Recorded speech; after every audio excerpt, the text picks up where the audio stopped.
Rest किया तो हम लोग फिर रेडी होकर निकले बाहर होटल से। इसका था मूड ख़राब तो इसलिए कहीं पे भी रास्ते में कुछ नहीं हो रहा। चश्मे वाले से उलझ गए इनके पापा, तो करेक्ट कुछ मैंने नहीं सुना। लोग जा रहे हैं सारनाथ, इशू हो चुकी है क्योंकि परेशान, क्योंकि गर्मी है बहुत ज़्यादा। तो देखते हैं इनका मूड कैसा हो रहता है, सही होता है कि ऐसे ही ख़राब रहता है। तो ये सारनाथ जब हम लोग जा रहे थे ना, तो दीवारों पे गौतम बुद्ध जी की इतनी अच्छी अच्छी पेंटिंग्स बनाई गई बनारस में। तो ये लग रहा था कि हाँ हम लोग एक धार्मिक जगह पे जा रहे हैं, बहुत अच्छी सुकून वाली शांति वाली जगह पे जा रहे हैं। तो ये चीज़ें तो बस देखते ही बन रही थी, बस जस्ट बिकॉज मैं तो ये देखते रहे कि कितनी सफाई से डिज़ाइन किया है सब ने।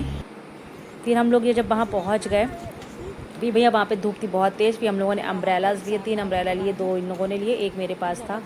तो ये लोग आगे आगे चलते रहे, मेरे पैर में थोड़ा सा पेन था तो मैं आराम आराम पीछे पीछे चल रही थी। तो ये वो जगह है जहाँ पे ना भगवान बुद्ध ने अपने 5 शिष्यों को शिक्षा दी थी। ये उनके 5 स्टैचू बने हुए हैं। और ये बेल है, ये भगवान बुद्ध जी का खुद का स्टैचू बना हुआ है। तो हम लोग जब यहाँ पे आए ना, तो बहुत सारे लोग फ़ोटोज़ ले रहे थे। ऐसे मुझे लगा कि अलाउ नहीं होगा, लेकिन यहाँ पे सब लोग फ़ोटोज़ ले रहे थे। तो मैंने इनसे कहा तुम लोग इधर साइड में शिफ्ट हो जाओ, तो फ़ोटोज़ ले लेते। फिर उसके बाद ये आई डोंट नो, ये बौद्ध लोगों में शायद होता है इसको घुमाने का। तो हम लोग पता नहीं था कैसे घुमाना है इसको, तो हम लोग शायद गलत घुमा रहे थे। तो आगे चल के एक अंकल थे, तो उन्होंने कहा इसको इस तरीके से नहीं, इसका नीचे जो रिंग बना ना उसको घुमाया जाता है।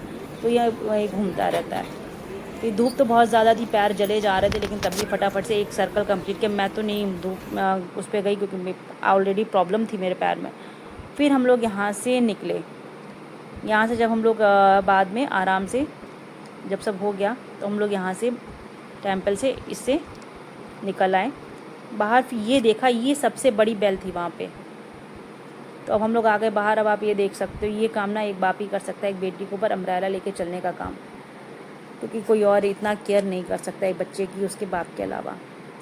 मैं तो पीछे पीछे थी, शूट कर रही थी, तो इसका मूड अभी भी ऑफ था, इसीलिए कुछ नहीं बोल रही मैं उसमें ब्लॉग में वीडियो में कहीं। फिर भैया इसको लगी प्यास, गर्मी भयंकर। ये अशोक चक्र यहाँ पे था, बना हुआ स्टैचू था, सम्राट अशोक, उन्होंने बौद्ध धर्म अपनाया था ना, तो ये उनका था। यहाँ पे ये स्टैचूज़ बने थे। फिर हम लोग गाइड क्योंकि किया होता तो वो एक एक जगह बता रहा था सारी क्लियरिटी के साथ में। फिर यहाँ पे भैया फिर वही चीज़, स्लीपर उतार के भागो। तो मैंने लोगों ने उसको भागो भागो भागो भागो, तो मैं भी फटाफट से भागी अंदर। तो यहाँ पे ये लाफिंग बुद्धा का जो हम लोग अपने घर में रखते हैं, उनका ये बहुत बड़ा सा आप देख सकते हो ये रखा हुआ है, और पीछे गौतम बुद्ध जी हैं। और ये सारे उनके फ्लैग्स वगैरह स्टैचूज़ हैं। तो यहाँ पे कुछ भी ऐसा नहीं था कि आप वीडियोज़ ना बनाओ या फ़ोटोज़ क्लिक ना करो। तो ये केशव ने लास्ट में ऐसे करके कुछ किया। फिर इसको कुछ खाना था, तो इसने बताशे खाए पानी के।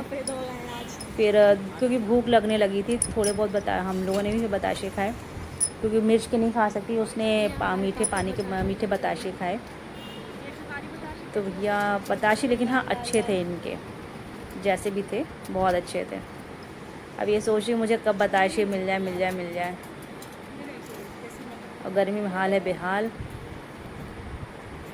यही होता है, गर्मी में घूमो तो शक्ल ऐसी की तैसी हो जाती है। लाल टमाटर मेरे बच्चे बन गए जस्ट बिकॉज उनका कलर फेयर है। मैं थोड़ी सामने, तो मैं लाल टमाटर तो फिलहाल नहीं बनी। अब ये चश्मा देखो, स्टाइल रजनीकांत स्टाइल इन्होंने स्टार्ट किया है। अब हम लोग यहाँ से सारनाथ से निकल लिए थे, तो ये ऑटो वाला बोला कि यहाँ पे एक बहुत बड़ा सा मॉल है। तो हम लोग मॉल के लिए जा रहे थे। यार कम्प्लीटली 1 घंटा लग गया। 1-1.5 घंटे के बाद में हम लोग जब मॉल पहुँचे हैं, तो मैंने जब बाहर से उसको देखा, अरे भगवान ये इतना छोटा सा मॉल, कह रहा बहुत बड़ा सा मॉल है। फिर चलो यहाँ पे गए, फाइनली देखा कि क्या है क्या नहीं है, क्योंकि केशु का तो एक बच्चों का एक ही दिमाग रहता है ना, टॉयज़ सेक्शन या गेमिंग जोन।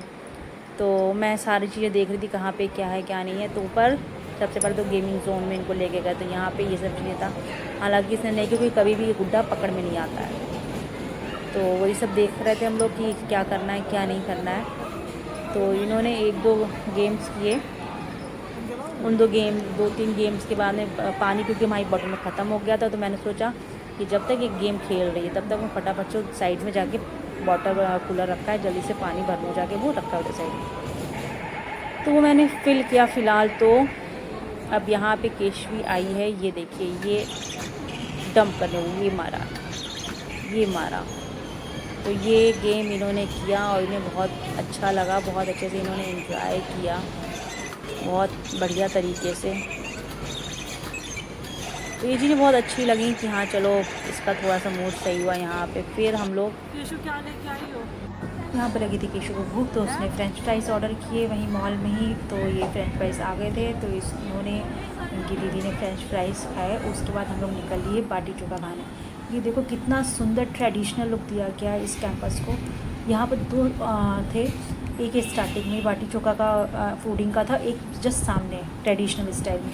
इधर साइड में जो था वही कह रहा था कि यहाँ पर आप एक प्लेट में शेयर भी कर सकते हो, खा भी सकते हो, लेकिन वहाँ पर आपको एक प्लेट में एक ही इंसान खाएगा। तो इन्होंने पूछा, लेकिन यहाँ पे इन्होंने जब अरेंजमेंट देखा ना अंदर, तो अंदर टेबल चेयर, तो हमने कहा टेबल चेयर पे तो हमेशा खाते हैं ना, आज अंदर चल के देखते हैं। आप कितने सालों से बाबा बना रहे हो? तो वो आपको जितना देंगे उतना खाना है। अब यहाँ पे ये साड़ी बनाई जा रही थी, तो इनसे मैंने पूछा आप कितने सालों से कर रहे हैं, तो इन्होंने मुझे बताया कि मैं काफ़ी सालों से ये काम कर रहा हूँ। और ये बनारसी साड़ी सिल्क थ्रेड से ये कर रहे थे। इसका कलर बहुत सुंदर था। ये इस तरीके से यहाँ पे साड़ी बनाई जा रही, बट लेकिन भैया कॉस्ट बहुत भयंकर है यहाँ पे। और ये यहाँ पे फिर उसके बाद बाटी चोखा के बाद हम लोग आ गए गंगा घाट। शाम को गंगा घाट में गंगा आरती हो रही थी। तैयारी इतना ज़्यादा भर चुका था, समझ में नहीं आ रहा था। पीछे हम लोग बैठे थे, जाके आरती नहीं देख सकते थे, तो हम लोग इधर साइड में खड़े थे। तब तक उधर वो लोग कह रहे थे आप लोग साइड में मत खड़े हो, कोई जगह देख लो, वहाँ पे बैठ जाओ जाके। ये लोग इतने देर से बैठे फराना आना। तो हम लोग पहले भी पीछे हो जाके सीढ़ियों पे बैठे थे। तब तक ये एक नाव वाले से बात करके आए। फिर हम लोग वहाँ से सीधे ये नाव पे बैठे आके। नाव में डबल उसकी थी ना, तो ऊपर वाले पे हम लोग फिर बैठ गए। तो मैंने देखा अरे यार चारों तरफ जितनी भी बोट्स हैं, जितनी भी नाव हैं, सब पे इतने सारे लोग बैठे हुए हैं, भयंकर तरीके से बैठे हुए हैं। ये चारों तरफ बैठे हैं, ये आप देख सकते हो कितनी ज़्यादा भीड़ है। फिर वहाँ पे हम लोगों ने गंगा आरती को देखा, और पहली बार ऐसी गंगा आरती देखी ना कि बता नहीं सकते, रोंगटे खड़े हो गए हम लोगों के। तो उस टाइम पे केशु परेशान हो रही थी क्योंकि गर्मी बहुत थी, पानी नहीं था हमारे पास पीने के लिए। गंगा आरती के बाद में ये देखो शक्ल देख सकते हो आप इसकी, ये देखो बेचारी एक एक बूंद को प्यासी मेरी औलाद। तो फटाफट से बोट बुक की हम लोगों ने गंगा आरती दर्शन के लिए और राइड के लिए। तो पीछे आप देख सकते हो सारी बोटें निकल चुकी है, देखो हर तरफ चमक रही, सब जा रही है। अब हमारी बोट रेडी हो गई है, लाइफ जैकेट हम लोगों ने पहन ली है, बस अब निकलने वाले हैं। बट इतना ज़रूर कहूँगी कि आप कहीं भी घूमो, मतलब हर तीर्थ स्थान घूमो, बट बनारस जरूर आओ। जो एक्सपीरियंस, जो एनर्जी आप यहाँ देखने को मिलेगी ना, शायद ही कहीं और मिले। और ऐसी आरती भाई, उसके बारे में कुछ नहीं कह सकती बस।